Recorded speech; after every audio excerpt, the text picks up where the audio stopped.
escreveu Mateus, capítulo de número 6. Evangelho segundo escreveu Mateus, capítulo de número 6. Vamos ler o versículo 33. Glória a Deus. Glória a Deus. Quero aproveitar também, cumprimentar o querido internauta, que Deus te abençoe. Como diz o nosso querido presbítero Daniel, que está aí assistindo nesse momento, a distância não diminui a sua importância, você é especial e importante para nós também. Amém, meus irmãos? Quantos aqui estão felizes com Jesus, querendo ouvir o Senhor falar? Glória a Deus, eu também estou. Podemos ler? Mas buscai, pois, em primeiro lugar, o reino de Deus e a sua justiça, e todas estas coisas vos serão. Glória a Deus. Não fiqueis cuidadosos, pois, com o amanhã, porque o amanhã cuidará de si mesmo. Suficiente é ao seu próprio dia o seu mal. Feche sua Bíblia, vamos fazer uma oração.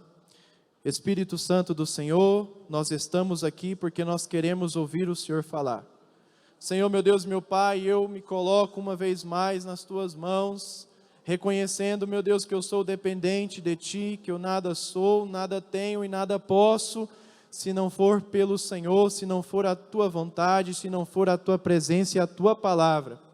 Espírito Santo do Senhor, fale aos nossos corações, não aquilo que nós queremos ouvir, mas aquilo que nós precisamos ouvir, porque isso é o que importa, que nos alimenta e que nos dá combustível para continuarmos, meu Deus, na carreira que está proposta. Oramos, te agradecemos em nome de Jesus, amém. Glória a Deus, pode tomar o seu assento, fique à vontade, glorificando o nome do Senhor. Amém. Desde já eu quero agradecer ao meu Deus por essa rica oportunidade, Sem Ele nós não podemos, não fazemos, não somos nada. Tudo é por meio dEle, através dEle, para Ele são todas as coisas. Amém?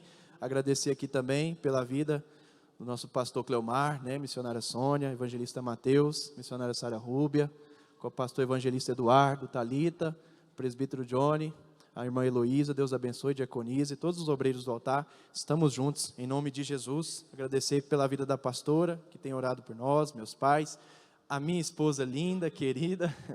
Glória a Deus, meu sogro, sogra, Deus abençoe, estamos juntos. Meus irmãos, nós estamos diante de um texto muito conhecido. E durante o culto, eu pedi ao Senhor também algumas confirmações.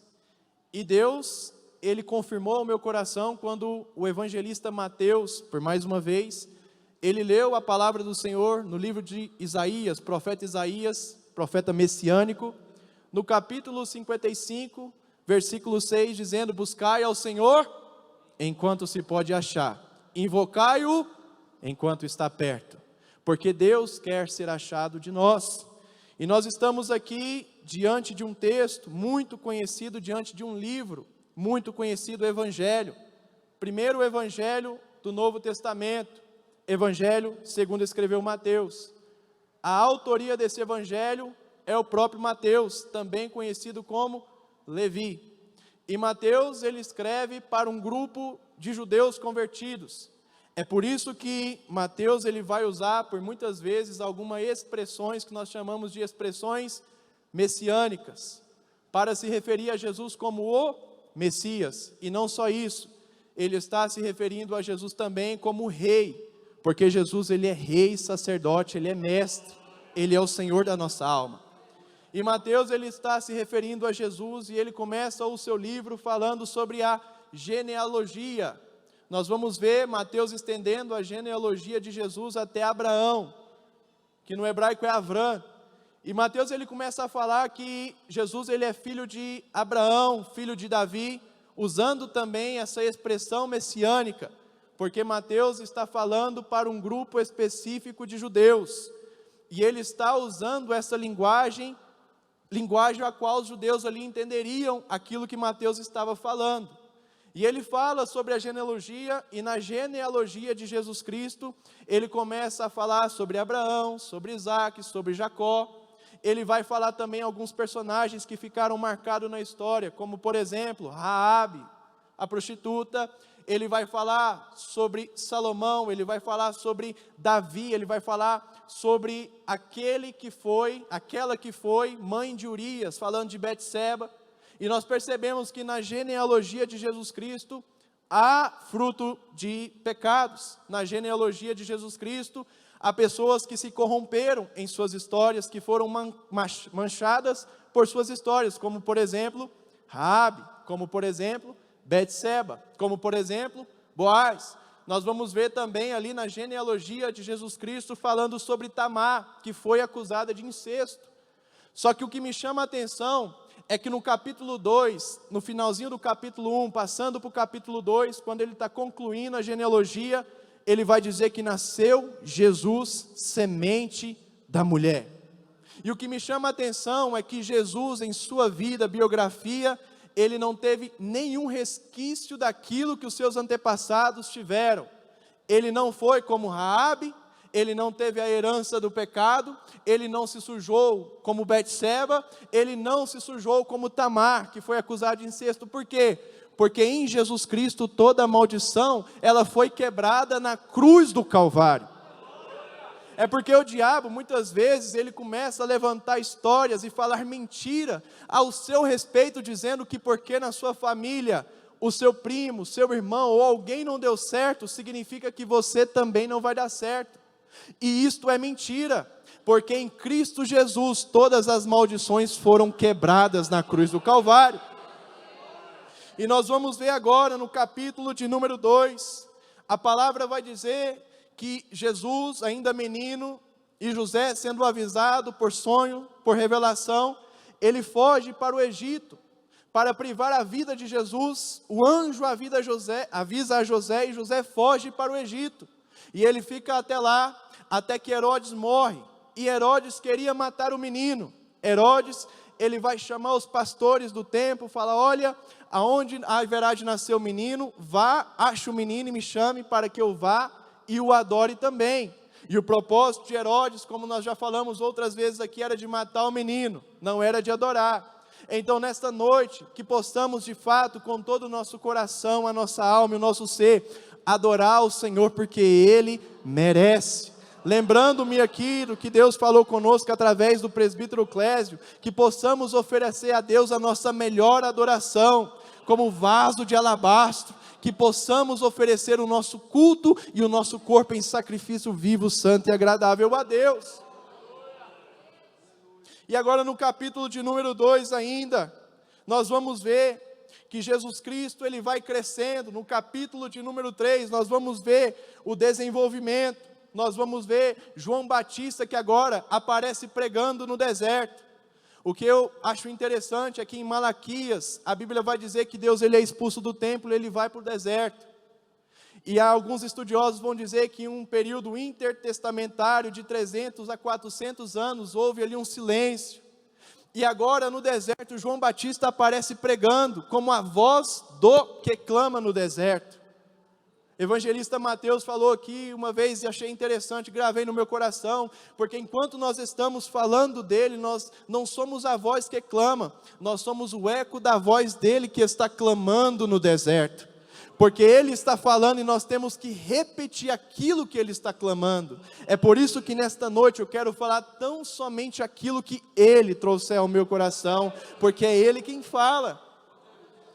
No capítulo de número 4, nós vamos ver aqui Jesus sendo conduzido para o deserto.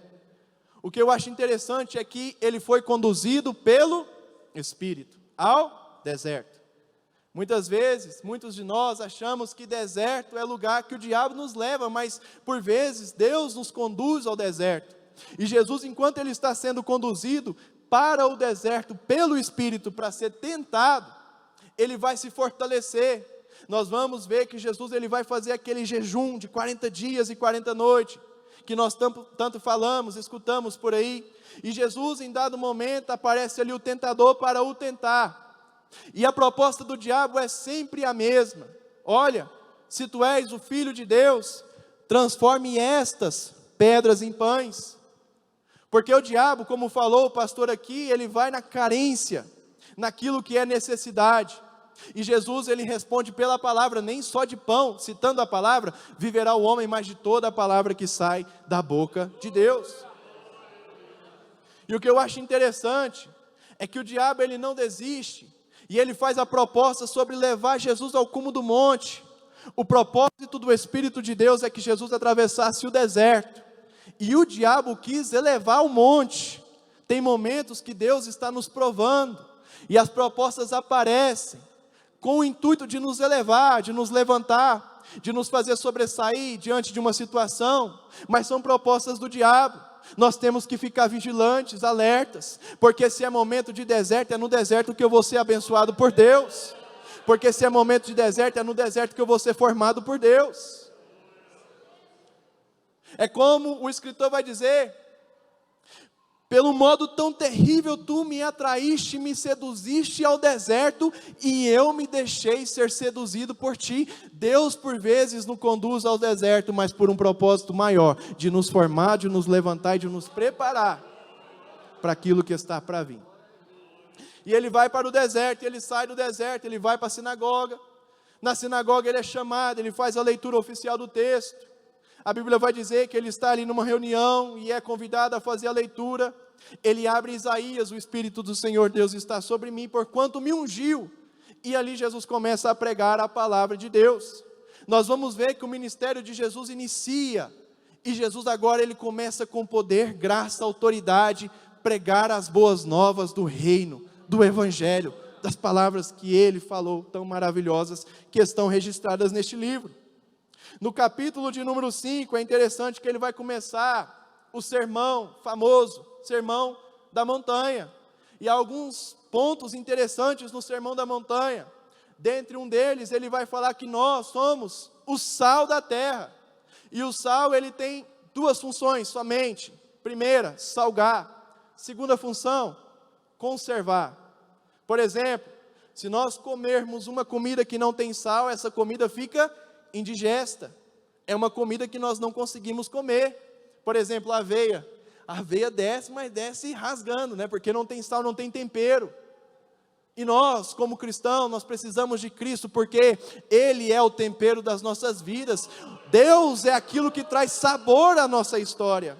Você pode ter o que for, você pode estar na posição que for, você pode fazer o que faz, mas se tiver Jesus, você é bem sucedido. Se não tiver, você é falido, você é triste, não tem sentido, porque quem traz sentido à nossa vida é Ele, é por Ele, é para Ele, é a presença dEle.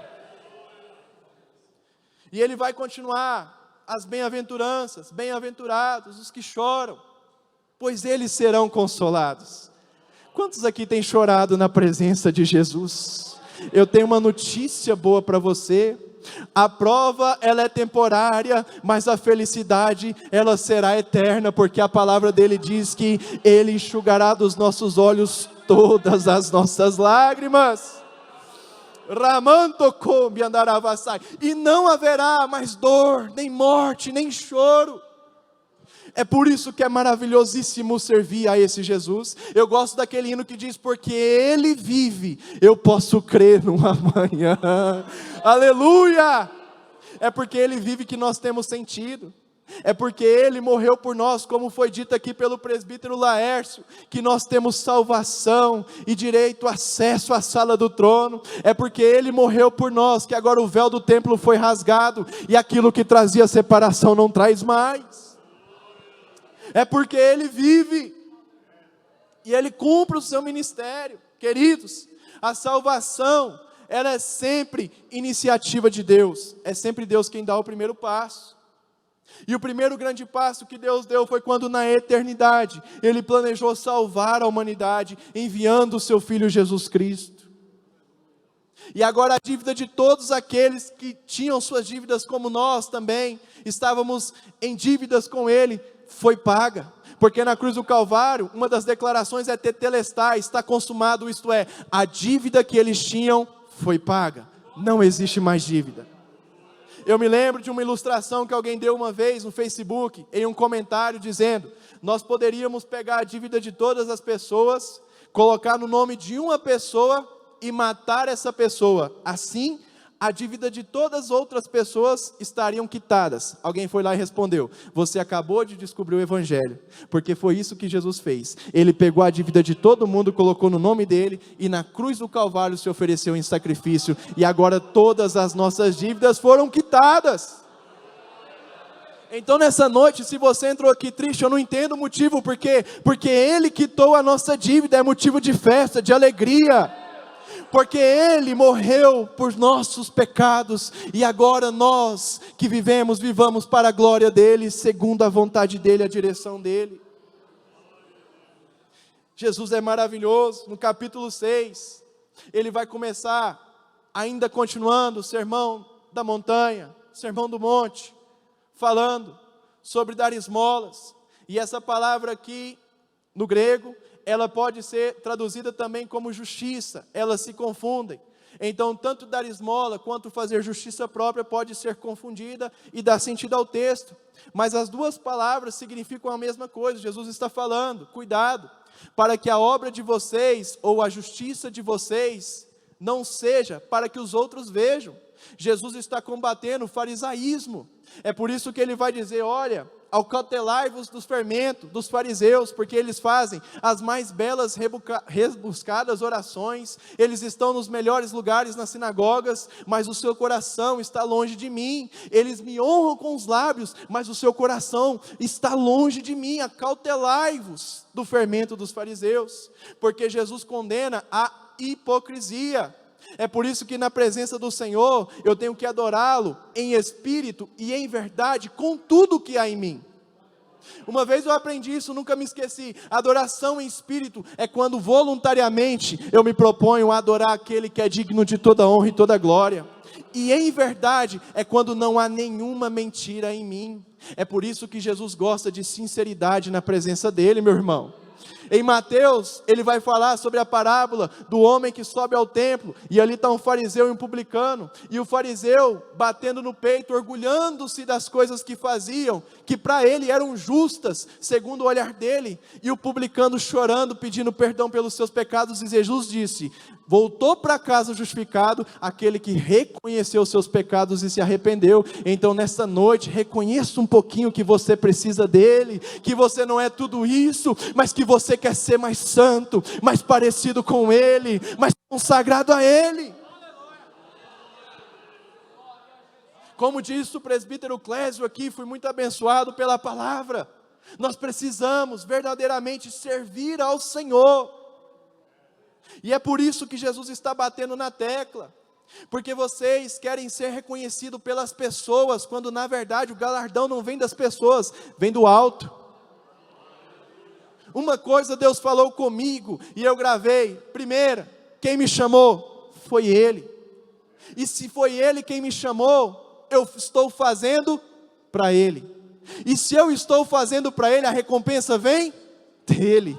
Então está tudo certo. Eu tenho que me preocupar em servir ao Senhor com alegria, em agradar ao Senhor de todo o coração, em buscar ao Senhor com tudo que há em mim. Em primeiro lugar o seu reino e a sua justiça.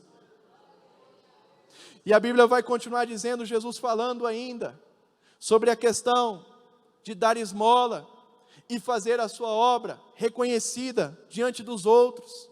Eu me lembro da palavra que o evangelista Mateus nos trouxe aqui na terça-feira, falando sobre a justiça. Muitas vezes nós nos olhamos e batemos no peito e achamos que somos alguma coisa, quando na verdade a Bíblia Sagrada vai dizer que os nossos melhores atos de justiça são como trapos de imundícia perante Ele. É por isso que Jesus vai dizer: não há um homem que é bom. Ao jovem rico: por que me chamas de bom? Não há um homem que é bom senão o Pai que está no céu. Então muitas vezes nós temos que descer do nosso pedestal, do nosso altarzinho que nós criamos para nós mesmos, e reconhecer que sem Ele não somos, não podemos, não fazemos, não temos. Tudo vem dEle, tudo é para Ele. Eu sinto a presença de Deus aqui nessa noite, porque Ele tem algo para fazer nos nossos corações. Aleluia. E nós vamos ver agora Jesus falando sobre a questão da oração. Mateus capítulo 6, versículo 6: tu, porém, quando fores orar. Entra para o teu quarto, fechando a porta, fala com o teu pai em secreto, e o teu pai, que ouve em secreto, te recompensará publicamente. Meus irmãos, na intimidade com Deus, ela gasta tempo.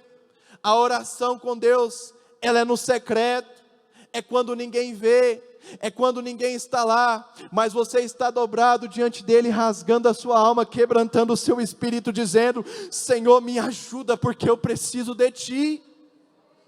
Jesus está falando sobre a comunhão e o relacionamento que nós temos que ter com o Pai. Nós precisamos orar, nós precisamos voltar a gastar tempo, e eu estou pregando primeiro para mim, com Deus na oração.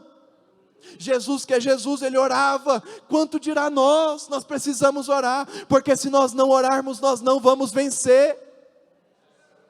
É por isso que Jesus, no Getsemane, ele se retira para orar, e ele volta, e ele vê os seus discípulos ali, Pedro, Tiago e João, que ele chama para perto de si, dormindo, e ele fala assim: olha para Pedro, vigiai e orai, para que não entreis em tentação, porque o espírito está pronto, mas a carne é... Nós entendemos, nós conhecemos. E ele se retira de novo, ele volta, eles estão dormindo, Jesus não fala nada, ele se retira pela terceira vez, e ele volta. Quando ele volta, a Bíblia vai dizer que ele acorda aqueles 3 discípulos e fala: olha, é chegada a minha hora. E Pedro, que até então estava dormindo, ele se levanta. Quando Malco chega, ele saca a espada, e ele corta a orelha de Malco. E quando ele corta a orelha de Malco, Jesus olha para ele e fala: Pedro, quem fere pela espada será ferido. A nossa guerra não é contra carne e sangue não, Pedro, porque quem não orou à noite, feriu o outro. E é isso que Jesus falou no meu coração: quem não tem vida de oração, se levanta, mas se levanta para ferir. Foi o que Pedro fez. Agora Jesus, que orou a noite inteira, ele tem a capacidade de, ainda que sendo machucado, perseguido, abençoar aquele que o persegue. A perseguição, a levante um contra o outro, porque falta oração. Mas Deus está nos chamando para uma vida de secreto, de intimidade, de comunhão, de oração. Aleluia, buscar-me-eis e me achareis, Jeremias 29, quando me buscar de todo o vosso. Jeremias 33:3, clama a mim e responder-te-ei, e anunciar-te-ei coisas grandes e firmes que não sabes. Deus está nos chamando para uma vida de oração. Deus está nos chamando para uma vida de intimidade. Buscar-me-eis e me achareis, quando me buscar de todo o vosso coração. Buscai, pois, em primeiro lugar o reino de Deus e a sua justiça, e as demais coisas vos serão acrescentadas. É por isso que Tiago capítulo 5, ele vai dizer: estai alguém aflito dentre vós, que ore. Está alguém aflito aqui? Que ore, porque é pela oração que somos ministrados por Ele. Há quem diga que a oração é o oxigênio da alma. Oh, aleluia, aleluia, aleluia. Deus nos chama para uma vida de oração. Uma vida de oração. Tem uma frase que diz que toda vez que Deus quis fazer algo grande na terra, Ele convocou o seu povo para orar. Muitas vezes acontecem situações que nos levam a aprofundarmos, mergulharmos, como foi dito aqui, em uma vida de oração. E essas coisas que acontecem são permissões de Deus para nos levar a orar, porque nós precisamos. Muitas vezes Deus permite situações se levantarem para nos despertar a intimidade, que muitas vezes está sendo negligenciada. Nós não venceremos se nós não orarmos, meus irmãos. Todos os homens que foram usados por Deus em suas épocas, foram homens de oração. Como me esquecer de John Hyde, o homem que orava, e é lendo a bibliografia, Jesus amado, destes homens de Deus, que eu me constranjo, e eu vejo muitas vezes quão distante eu estou. Porque John Hyde, ele foi um homem que orou tanto, que o diagnóstico que deram a ele foi: morreu de tanto orar. Porque ele começou um propósito com Deus dizendo: Senhor, todos os dias me dá uma alma para Jesus. E todos os dias ele orava, e ele não saía do quarto enquanto não encontrava graça no seu coração, enquanto não sentia a presença de Deus para sair para pregar. E quando ele saía, Deus dava aquela alma a ele. Só que com o passar dos anos, ele foi aumentando o desafio. No segundo ano, Deus, eu quero 2 almas por dia. E todos os dias Deus dava 2 almas por dia a ele. No terceiro ano, Deus, agora eu quero 3, e assim sucessivamente. A bibliografia conta que chegou em um certo momento, que ele orou dizendo: Deus, eu quero 5 almas por dia. E a angústia foi tanta no coração daquele homem, que ele morreu, porque o coração dele moveu de lugar, porque era um homem que se movia pelas almas, ele se movia de compaixão, e ele gastava tempo em oração, e Deus fazia. Deus está nos chamando para orar. Eu me lembro de um determinado momento da sua história, lendo, que esse homem estava chorando, porque estava à noite, e ele não tinha ganhado nenhuma alma, e naquele dia ele precisava de 5, e ele falou: Senhor, nesta noite, me conceda essas 5 almas, porque eu não ganhei nenhuma para o Senhor. E a história vai dizer que passou ali um carro de polícia, 2 policiais, 3 homens atrás sendo presos. E o policial parou e perguntou: por que você está orando e chorando, rapaz? Ele falou: é porque hoje eu tinha que ganhar 5 almas para Jesus, eu não ganhei nenhuma.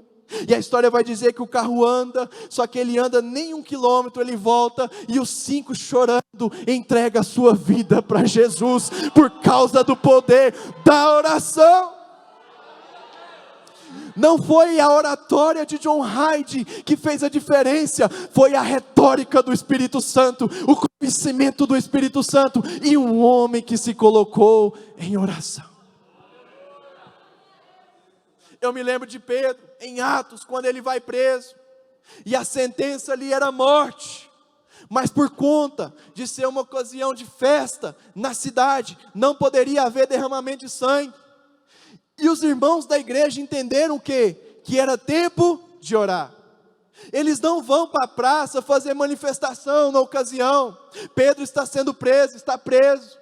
Pedro está sendo vigiado por 4 quartetos de soldados, 16 homens vigiando Pedro, que está dormindo. Aqueles que estão vigiando Pedro estão acordados, e Pedro, que está numa situação difícil, se encontra dormindo. E o anjo desce na prisão, porque tem uma igreja que se reuniu na casa de Nimrod para orar. Essa igreja não foi para as praças, ela foi para o quarto, ela foi gastar tempo na oração. E enquanto a igreja orava, o anjo desceu na prisão e fez com que aqueles 16 soldados dormissem, e acordou Pedro, que estava dormindo. E Pedro, ele passou ali por aquele quarteto, 4 quartetos de soldados, e ele chegou à porta da prisão e o anjo sumiu. E agora Pedro, ele vai até a porta daquela casa daquela irmã Nimrod, que é uma adolescente, e ele bate na porta, e quando ela abre a porta, está lá Pedro, líder da igreja até o momento, por causa da igreja que se posicionou para orar. Nós precisamos orar, nós precisamos voltar a uma vida de oração. Deus está nos chamando para a oração, para a santificação. Nós vamos ver agora ele falando sobre o jejum. É outra prática que nós escutamos muito aqui, mas que muitas vezes nós negligenciamos, que é uma vida de jejum. Nós precisamos jejuar, nós precisamos pagar o preço de estarmos santificando dia após dia para Ele. Tem gente que fala assim: é meritocracia, vocês querem merecer alguma coisa, é por isso que vocês pagam tanto preço. E eu escutei um comentário que cabe muito bem à situação: não é porque nós queremos merecer, mas nós nos consagramos porque Ele merece. Meus irmãos, tudo quanto nós fizermos aqui não nos fará merecedores da salvação, mas nós fazemos não porque queremos merecer, porque graça é um favor imerecido, então nós fazemos porque Ele merece o que há de melhor. Nós precisamos jejuar, nós precisamos voltar à prática do jejum. E eu propus ao meu coração falar tudo quanto o Espírito Santo do Senhor colocasse na minha mente nessa noite. E Deus me dirigiu em alguns caminhos, como eu disse com a minha esposa, águas desconhecidas, lugares que eu nunca falei, pontos que eu nunca falei, mas Deus está falando ao meu coração, eu vou falar nesta noite. Eu me lembro de certa vez que Deus falou ao meu coração, estava passando em um momento de decisão, eu estava querendo mudar de emprego, até então a porta de outras empresas estavam fechadas, e elas nunca abriam, e eu fiquei 6 anos naquela empresa que eu trabalhava, procurando outro lugar para trabalhar, me capacitando para outro lugar, e nunca abria a porta. Eu fui orar, e eu orando, fui a um culto, e Deus usou o pregador da noite, naquele momento não me conhecia, para falar, eu te coloquei na Babilônia, e fechei a porta das outras empresas, porque eu estou trabalhando com você lá. E aí eu fui para a consagração, aceitando o processo, o trabalhar de Deus, e eu me lembro, meus irmãos, que certa vez, Deus falou comigo, consagra, e tira 3 dias, e eu conto isso aqui para a glória do nome do Senhor, nada a ver conosco, mas tudo para Ele, tira 3 dias para me buscar, e eu fiquei 3 dias recluso, sem comer, dormindo pouco, sem beber água, naquele quarto, em oração, e no domingo pela manhã, quando eu entreguei o propósito, eu me sentei à frente, pastor sabia, me sentei à frente da sala, liguei a transmissão, e eu estou ali, escutando a palavra, ouvindo a palavra, determinado momento, eu ia entregar o propósito depois do culto, online, pela manhã, no meio da palavra eu falei, quer saber de uma coisa? Vou comer uma canjica. Eu me levantei, quando eu pisei na cozinha, para pegar a canjica, o pastor falou aqui no altar, você que entrou na cozinha agora, volta. Aí eu olhei para um lado, eu olhei para um outro, sabe aqueles desenhos quando na televisão o camarada fala, você aí mesmo, foi mais ou menos assim, porque quando ele falou, você que entrou na cozinha, eu falei, o pastor está aqui dentro de casa, não é possível, eu voltei, aí eu fiquei parado na frente do sofá, aí ele falou assim, agora senta, aí eu olhei para um lado, olhei para o outro, ele, é você mesmo, senta, aí eu sentei, e quando eu sentei, Deus começou a usar a boca dele para falar tudo quanto eu tinha pedido em oração, porque Deus responde àqueles que se propõem a buscar em oração. A questão é, nós estamos dispostos a buscar Ele, até que Ele fale, até que Ele mude o cenário, até que Ele derrame do Espírito dEle sobre as nossas vidas. Mateus capítulo 7, batei e abri-se-vos-á, buscai e achareis, pedi, receberei, aquele que pede recebe, o que bate ser-lhe-á aberto, o que busca encontra. Em outra passagem, Jesus falando, vós sendo maus, sabei dar coisas boas a vossos filhos, quanto mais o Pai dará o Espírito Santo àqueles que lhe pedirem. É por isso que em Atos dos Apóstolos, capítulo 2, eles foram encorajados a perseverar, porque eles tinham ouvido do Mestre que precisavam de perseverança. Quando nós buscarmos de todo o nosso coração, de todo o nosso ser, com toda a nossa alma, com todas as nossas forças, então Ele ouvirá dos céus, perdoará os nossos pecados e sarará as nossas terra, segundo Crônicas 7,14. Só que agora Ele está falando não sobre oração, não sobre jejum, agora Ele está falando sobre o cuidado que nós temos que ter com os olhos, porque os olhos são a candeia da vida, e Ele vai dizer, se o teu olho for bom, todo o teu corpo terá luz, mas se o teu olho for mau, todo o teu corpo será treva.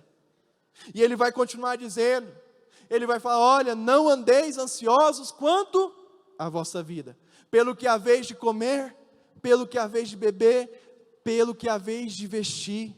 Nesta noite o Espírito Santo, enquanto eu estava no meu quarto, orando, consagrando, Ele falou ao meu coração que muitas pessoas entrariam aqui nesta noite com o seu coração aflito, preocupado, angustiado, ansioso, mas Ele tem uma palavra de Deus do céu ao seu coração, descansa nele, busca Ele, e o mais Ele fará. Aquilo que está te perturbando, aquilo que está tirando o seu sono, Ele mesmo diz: não andeis ansiosos, não deixa isso tomar conta da sua mente, não deixa isso tomar conta do seu coração, entrega tudo diante dele, porque o mais ele fará. É por isso que eu gosto daquele hino: quando tudo deixares diante do altar. A Bíblia diz que nós temos que fazer conhecidas para ele todas as nossas necessidades. Por quê? Porque ele tem cuidado de nós. É por isso que o salmista vai dizer: eleva os meus olhos para os montes, de onde me virá o socorro? Os estudiosos vão dizer que em cada cume, cada pedaço dos montes haviam a estrutura, a estatura, a imagem de um Deus pagão. E o salmista naquela ocasião, ele está olhando dizendo: eu elevo os meus olhos para o monte. Eu imagino, eu estou vendo Azera, eu estou vendo Mamon, eu estou vendo Baal, me perguntando: de onde me virá o socorro? O meu socorro não vem deles, vem do Senhor, que fez os céus e a terra. O seu socorro vem do teu Deus.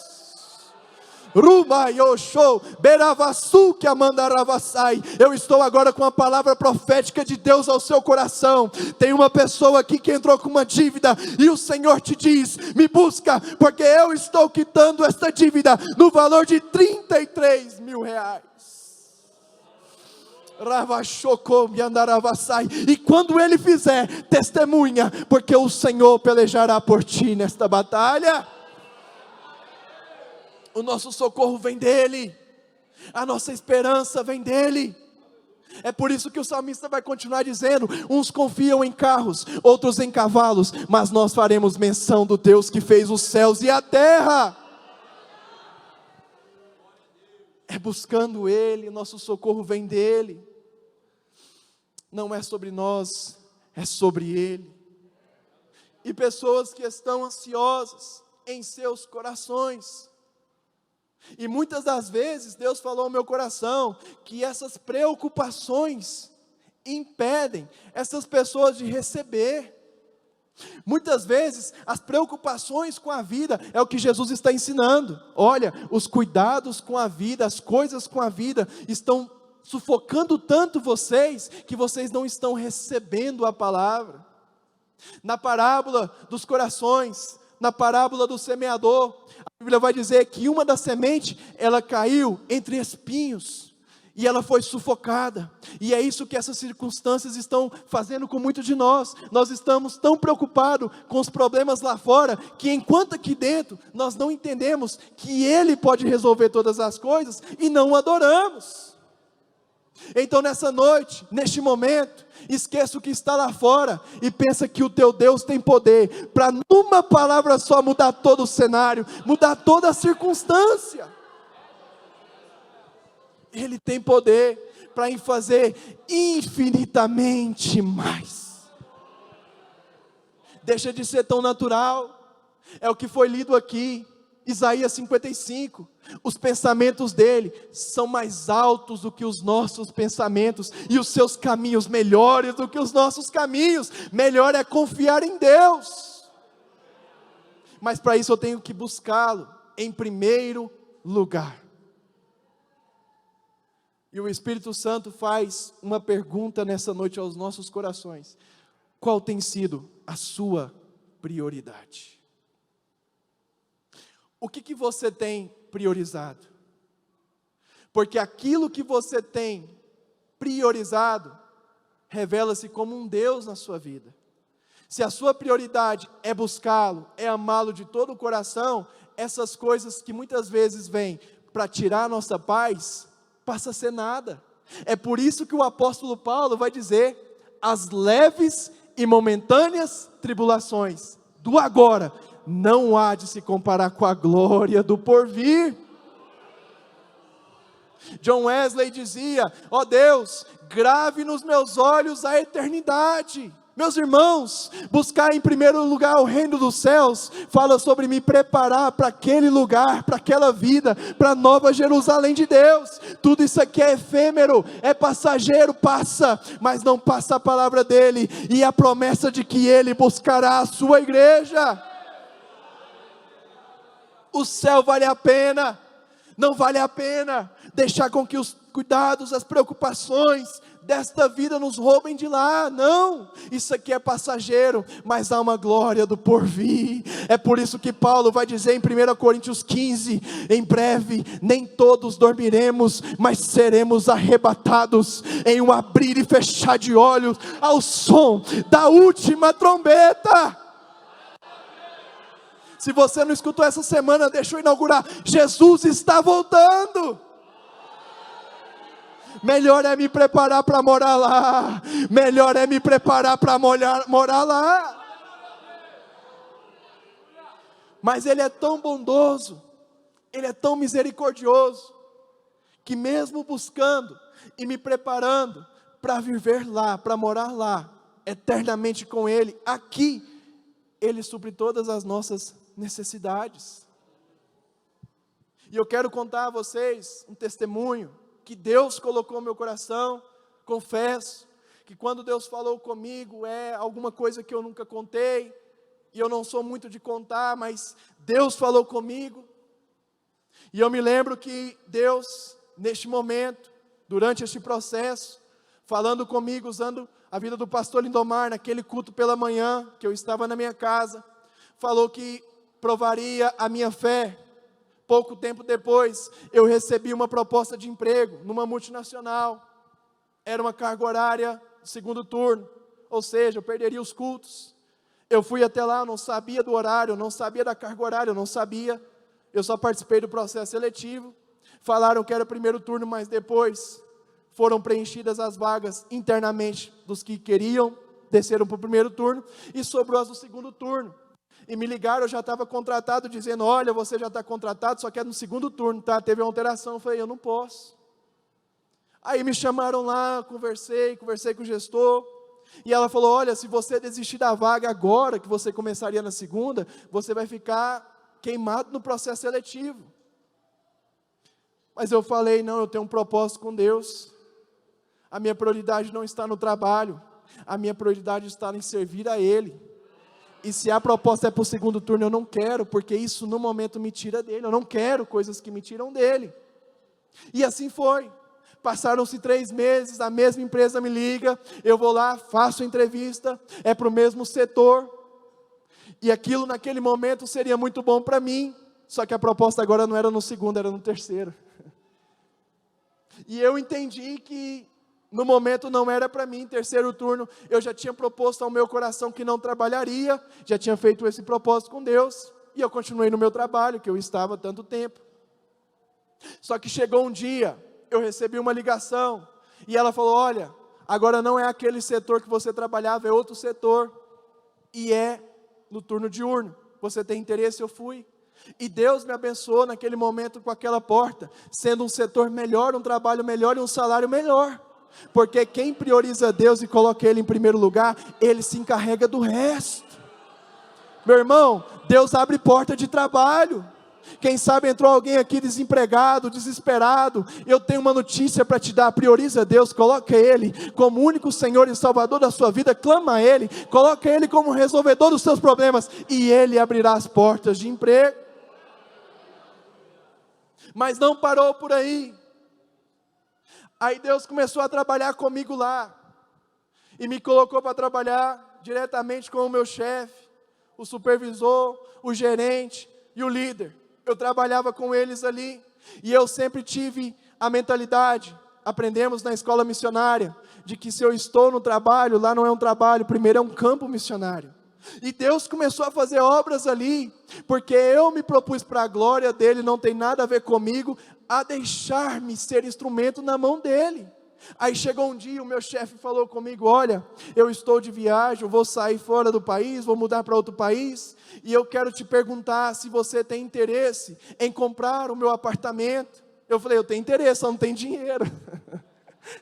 Interesse eu tenho demais. Ele falou: não, mas vamos lá, vê lá o que vai acontecer, estuda o caso, vê, e aí a gente conversa. Eu fui. Fomos eu, a Letícia, cheguei lá, olhei o apartamento. E aí, o que você achou? Ele deu uma repaginada, arrumou, colocou porcelanato, falei: está muito bonito. E ele falou o preço naquele momento estava abaixo dos outros que estavam pedindo. Ele olhou para mim e falou assim: você vai casar, não vai? Eu falei: vou. Ele falou: faz o seguinte, se você comprar um apartamento, tudo que tem dentro é seu. E os móveis estavam novos. E Deus começou a trabalhar nisto. Só que aí veio o desafio. Está ali o diácono Nils, né? Glória a Deus.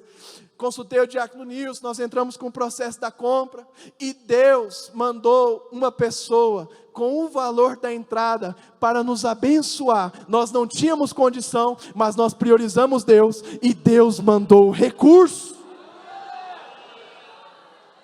Meus irmãos, minha fé foi lá em cima, porque são coisas que a gente escuta, mas que há um momento que nós temos que viver elas, e quando elas chegam, nós nos assustamos com a provisão de Deus.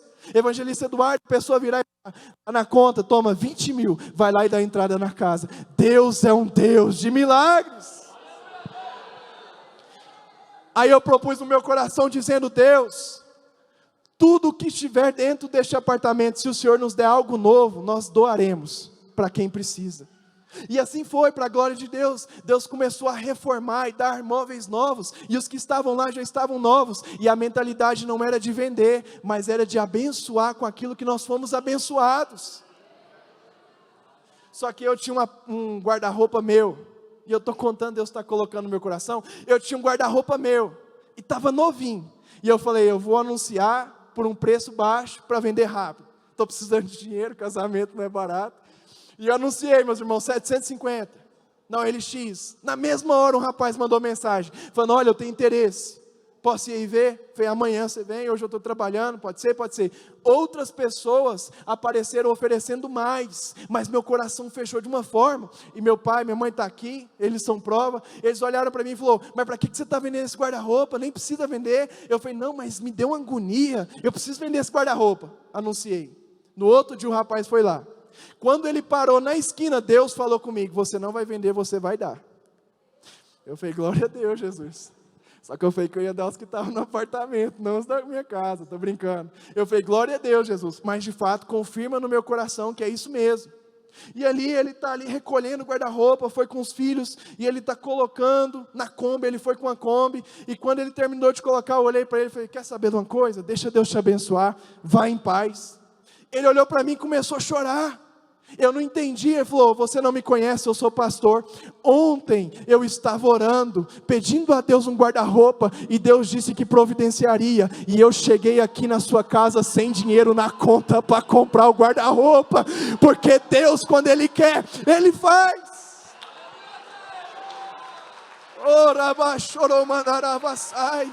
Nós precisamos ser sensíveis e entender que a provisão não vem do outro, vem de Deus. Eu sou missionário, isso e aquilo, e ele foi. Fiquei com contato, a gente conversa ainda. Mas pasmem, eu estava no sábado, isso foi na quinta, no sábado, com a Letícia sentado, na mesa da cozinha. Chegou 2.000 de um lugar, 3.000 de outro, 2.500 de outro, 7.500 reais. Deus deu 10 vezes mais, por conta da obediência e da fidelidade. Deixa Deus te abençoar. Deixa Deus te dirigir. E Ele vai continuar dizendo: olha, o mantimento, a vestimenta. Eu me lembro, meus irmãos, agora falando sobre o casamento, contando o testemunho, já estou encerrando. Porque nessa noite Deus está falando sobre o Deus que provê. Busca Ele, porque Ele vai fazer na sua vida também. Eu me lembro que eu estava em Goiânia com a Letícia. E eu entrei numa loja de terno. Eu falei: eu vou só olhar. Eu vou só olhar. Eu falei: olha, eu estou procurando um terno para casamento, né? Fiz a pose.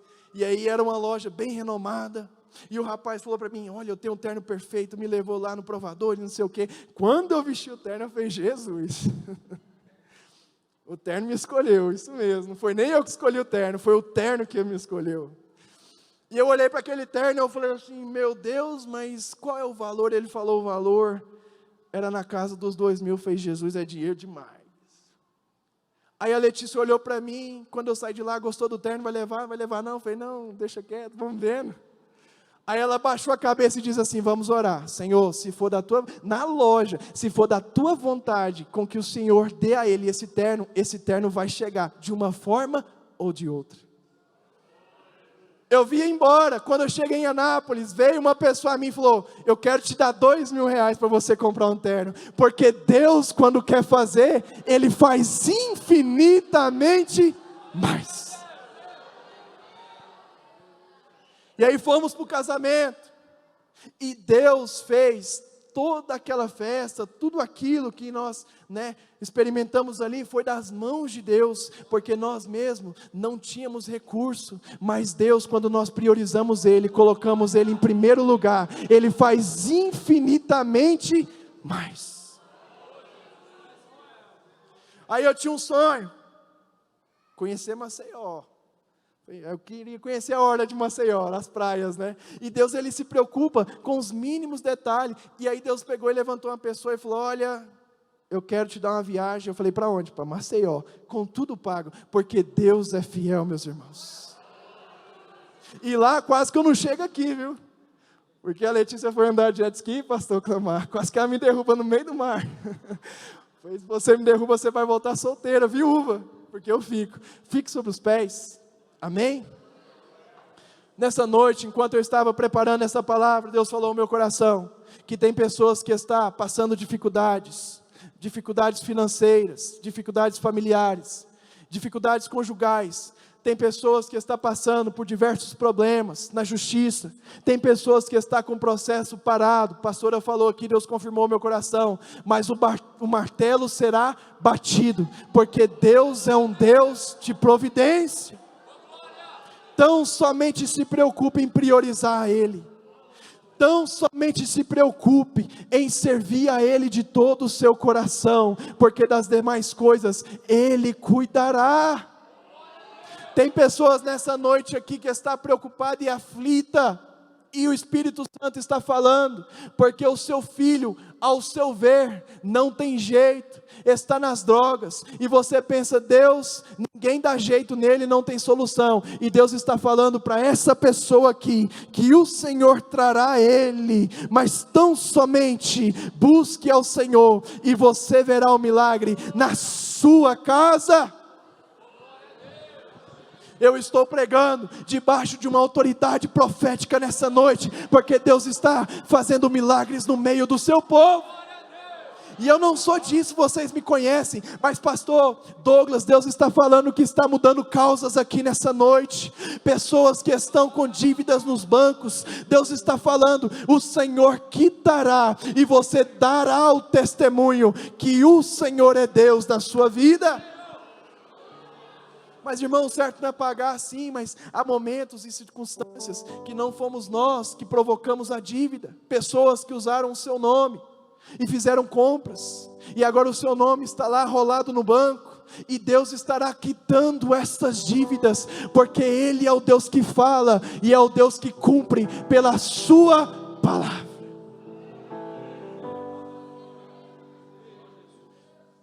Para encerrar, para você entender o poder de Deus, o processo na caixa estava travado. A pastora sabe de todo o caso. Na semana ou nas semanas que era para assinar por conta de um subsídio, todo o processo travou e a caixa mudou a política. Deixou de ser 80%, passaria a ser 70%. E era uma questão de R$600, um valor irrisório. E nós tentamos abrir mão desse valor, só que a Caixa precisava disponibilizar esse valor para nós assinarmos o contrato. E eu já estava angustiado, porque o rapaz que me vendeu estava em outra nação, dizendo: olha, eu tenho 30 dias para pegar esse dinheiro, porque eu preciso fazer a entrada no visto aqui, e se eu não fizer e não tiver esse dinheiro na conta, eu não sei o que eu vou fazer. E a aflição, casamento chegando, e eu fui orar dizendo: Deus tem misericórdia. E as circunstâncias não mudavam, o processo estava travado. Mas aí Deus falou comigo: me prioriza que você vai ver o que eu posso fazer em poucos dias.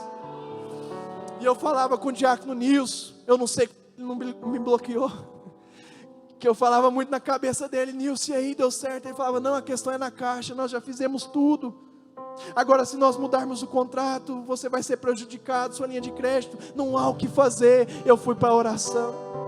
Aí Deus abriu a porta de uma agenda, num domingo à noite.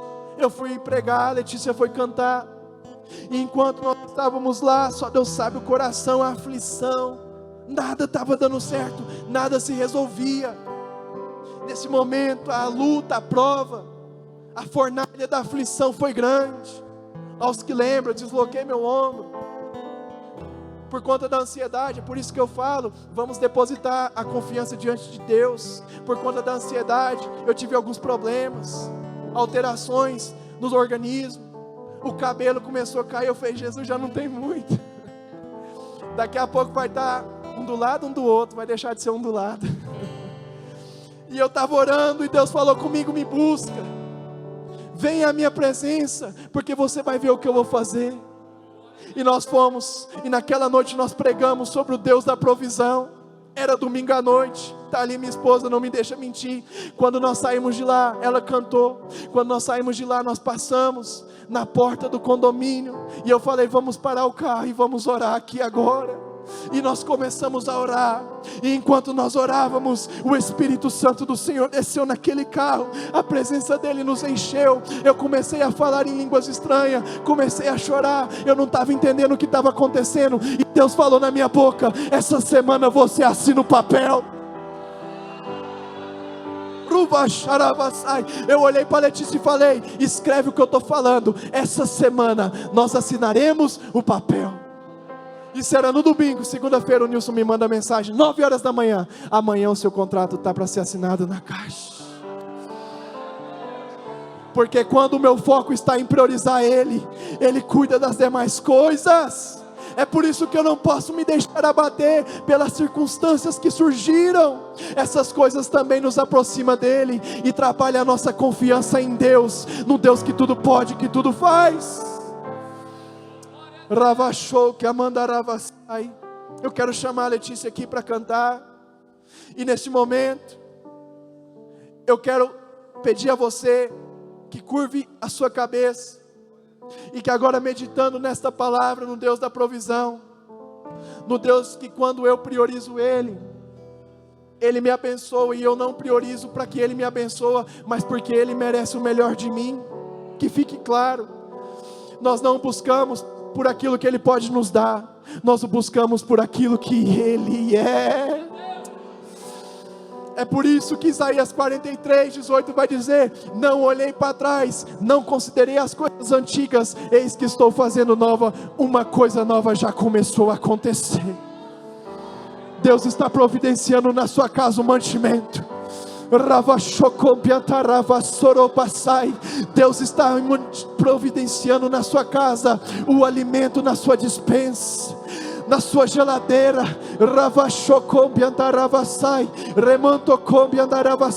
Deus está destravando, mulher, aquele processo. Você não apresentou a Deus em oração, e agora que Deus está falando, você não tem fé para receber. Receba a porta aberta.